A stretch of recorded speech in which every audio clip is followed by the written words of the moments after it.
I'd like to share with you a centuries-old Chinese poem. It's a brief little poem about babies. It goes like this. When a boy is born, the village rejoices. And when a girl is born, the village mourns. This poem was often repeated, oddly enough, by the women in China, especially when a family had the misfortune of having a girl. But being born in America, I had never even heard of that poem as a child, and I knew if I had heard of it, I wouldn't be impacted at all. Or would I? You see, my grandparents immigrated to America over 100 years ago from both sides, from small villages in China. And my dad, he was born in Havana, Illinois. 1922. And my mom was born in Portland, Oregon in 1923. They both went back to China to get a better education when they were about 10. Yep, you guys went back to China too, right? Better education. But Dad came right back after 1 year because his parents were poor and they really needed his help for the family. My mother's family was a bit richer, and she stayed in China until rumors of World War II began. And she came back to America when she was 17. By the time my parents, Frank and Lily, met and married, his clan had moved from snowy Illinois to sunny Arkansas. Now, the biggest crop in Arkansas, besides cotton, was rice. So it felt just like southern China. And that's where I was born, Madison, Arkansas. Population 600, including the cats and dogs, as Dad used to say. Yes, my childhood was wonderful. You know, I was loved because I was the first child of the favorite son, my dad. And my dad had 5 siblings to compete against, but he was the favorite child, and my mother was the favorite daughter-in-law of my grandfather.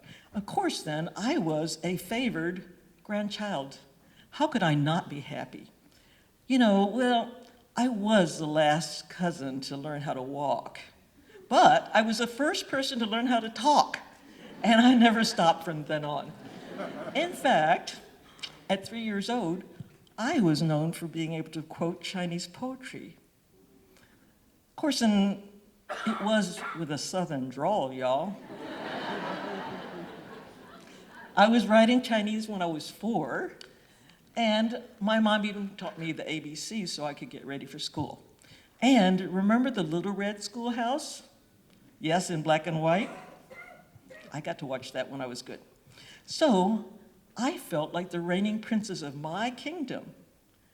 I was so loved, and I loved everyone else too. So when I heard that I was going to school, I thought, this is great, a new kingdom to create, right?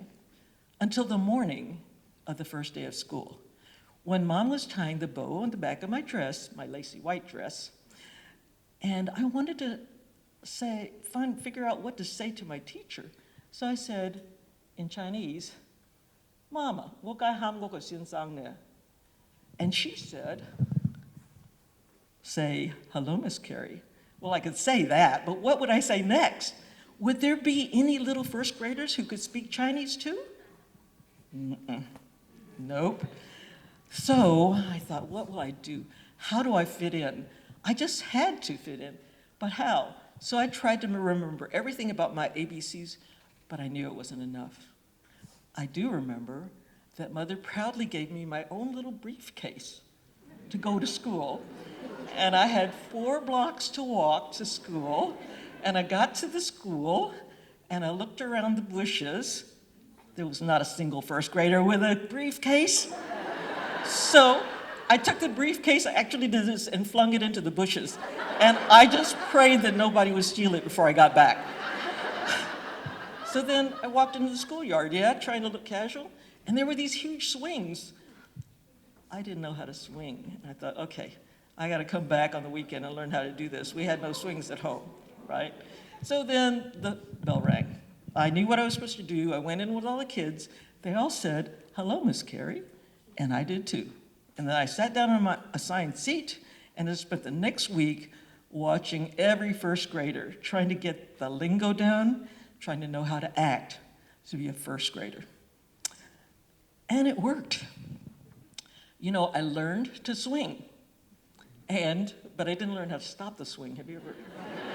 It's very hard, right? And I just had to wait till it slowed down. All right, but I did.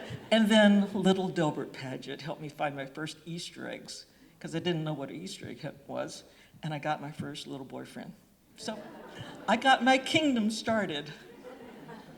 But you know, when I look back on that first grade, I wondered why I wasn't scared. You know, I was just solving problems.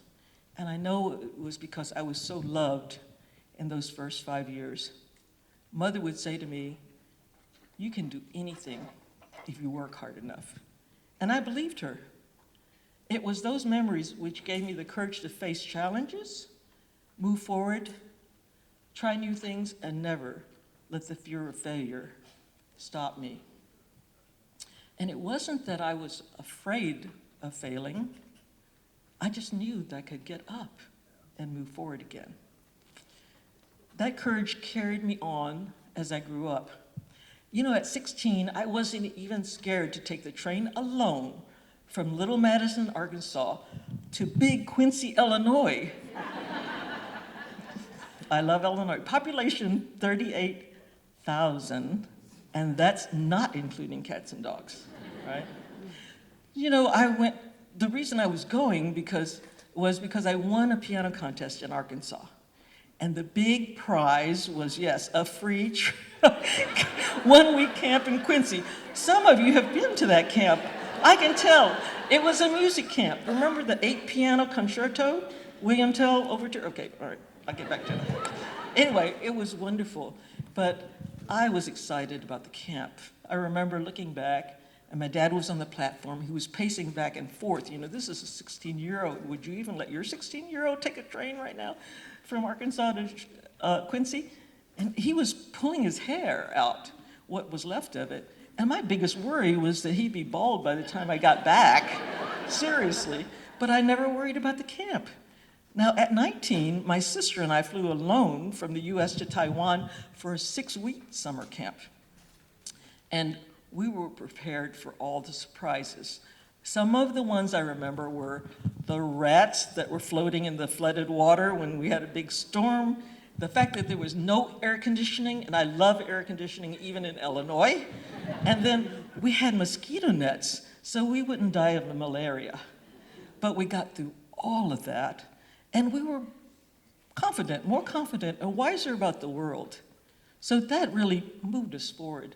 But again, when I look back, I know that those adventures were because of the confidence I had, because of how my parents and grandparents raised us.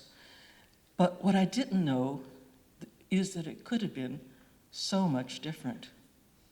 Remember that poem that I read earlier? When a girl is born, the village mourns. What I didn't know is that poem was Mom's cross to bear, and she never shared it with us until she thought we were ready. There were hints along the way, of course. When I was in the 4th grade, I had brought A's in every year, and in the 4th grade, I made an A-. My mother cried. I said, "Mom, what's the problem? I have friends that make A's, B's, and C's." And she said to me, that was the truth, by the way. Anyway, she said to me, "That's not the point. You're special. You're better than any boy." I agreed. Of course I agreed with her. Yeah.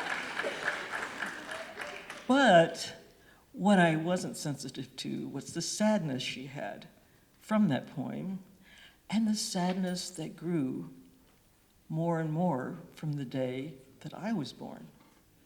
And one of the reasons is, yes, I was the first and very beloved girl grandchild. Then she had a second girl, and a third girl, and a fourth beautiful girl. And she got more and more comments from her in-laws. Yeah. Even my grandfather said, when are you going to have a boy, right? You know, now personally, I didn't tell anyone, but I was looking for a fifth girl myself because I wanted a basketball team. I knew we could win.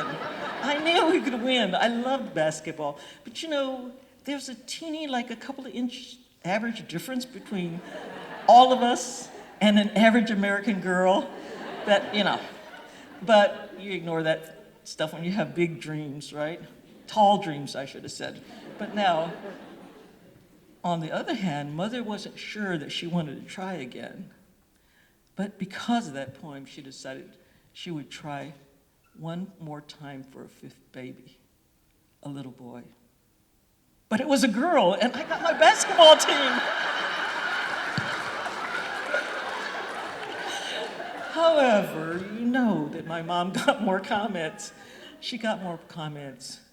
Those mean aunties and distant relatives from China would say, "No boys yet?" It hurt my mom, but she never complained to us, her girls, until she knew she could handle it. In fact, when she quoted that poem to me, it was just a matter-of-fact reason why there were some aunties we never visited, if we could help it, and some aunties we saw every weekend. You know, that's why.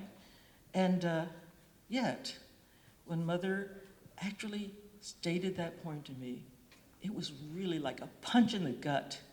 You know, I knew immediately that if she had told me as a child about that poem, my life and my choices would have been very different. You know, I would have said no to so many opportunities that I said yes to, because I would have seen myself, based on that poem, as a lesser human being. A lesser human being? You know, instead, because she never talked about it, and it had to be hard to not talk about it, you know, instead I said yes to graduate school. I just said yes to getting married in Australia. Whatever that was. I said yes. I said yes to presenting a TED Talk a couple of years ago. And of course, I said yes to being the first executive director of the Multicultural Leadership Program, my passion. Yay! Yeah. In fact, all my sisters succeeded in their chosen profession. And the fifth one, our baby sister, became a doctor. Of course, we call her our baby sister doctor because we don't want her to get a big head. You know what I mean? She's got one already because she's a doctor, you know what I mean. But we didn't want her to get worse. Now, yes, we made our mother proud. But you know what? She made us so much prouder of her. How did she have the wisdom and the self-control and the love not to tell us about that poem until we could handle it? You know, I wonder, maybe my mother was thinking, perhaps that poem was right. But she fought that message all her life. And she fought it for us. She refused to give in. My mom has passed away, but I still think of her. Her courageous love gave me the freedom to say yes to challenges. Because of my mother, I've had a fuller life. Without any constraints from cultural norms or haunting poems, my mother chose to believe that when any baby is born, everyone should rejoice.